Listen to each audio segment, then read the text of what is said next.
The double locking floating tremolo bridge is an amazing invention. It's an extremely stable mechanism for drastically altering the pitch of the notes or chords you play. That being said, this might not be everyone's cup of tea or a popular opinion, but here are some reasons why you might want to block the floating tremolo bridge, be it a Floyd Rose or an Ibanez Lo Pro, etc. I'm not knocking floating bridges that are unblocked or fixed bridges or anything of the sort. This video is going over my personal preference and why you might want to do the same to your floating bridge. I'm also not sponsored by any of the brands shown, so Ibanez, etc.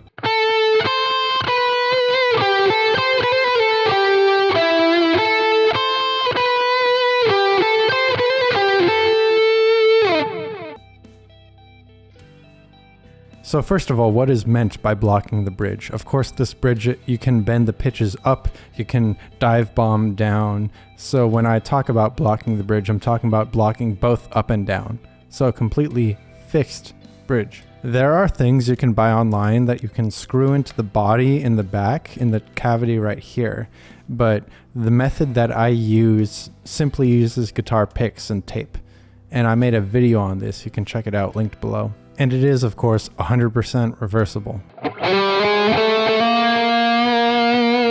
So what are the benefits of doing this? Well, of course, if you have your double locking setup, then your strings will never bind at the nut because they're locked at the nut. And there's no way your strings will catch at the bridge too because they're locked in at the bridge. Now, of course, with some tremolo bridges, there might be burrs or something that will break the strings or snap the strings. If you discover any of these things, be sure to use a super thin file and just file down any burrs or imperfections that you find within the bridge. Of course, different bridges have different feels.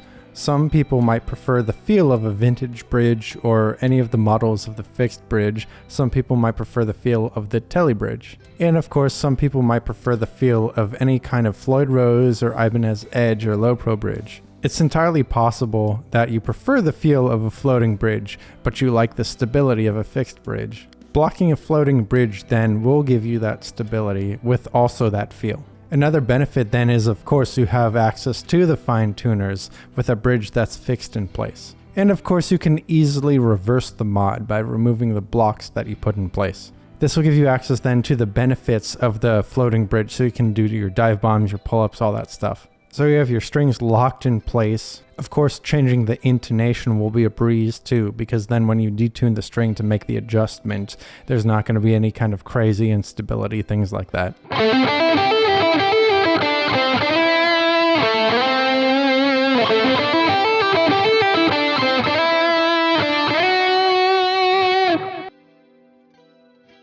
Overall, it's a good time, but what are some drawbacks? Well, of course, you don't have access to the trem functionality if it's blocked. You can't do any of the pull-up or the dive bombs, obviously, because it's blocked. Changing the strings will still require you to unlock the nut, fish the strings through the string retainers, if there are any, and you have to go through the whole song and dance of locking or unlocking the strings within the bridge itself. Of course. You can, of course, remove these locks up here from the nut, so it's just a regular metal nut. But then you've removed the assurance that the strings won't bind at the nut.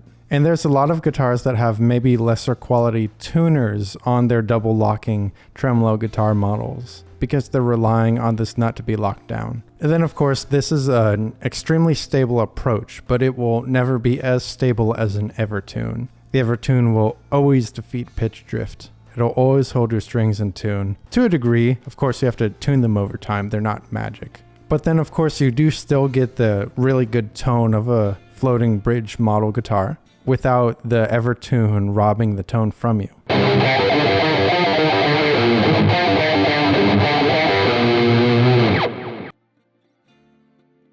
Overall, this gives the stability of a fixed bridge and then some, while still maintaining the feel of a double locking bridge against the picking hand. What do you think? What are your thoughts? Is this a waste of a perfectly good floating bridge? Or do you prefer the stability of a fixed bridge but want even more? Be sure to comment down below what you think. Of course, join my Discord to continue the discussion. Do you need stability for your double locking bridges? You don't really care about the dive bombing techniques? And you want easier string changes? Or is the double locking trem so ingrained in the music, in your technique, in your playing, that you can't go without it? Comment what you think. And of course, this is YouTube, so I have to say the YouTube things. Be sure to like, subscribe, comment, share the video, print out every frame and mail it. Check out the Patreon, join the Discord, become a channel member. And as always, peace.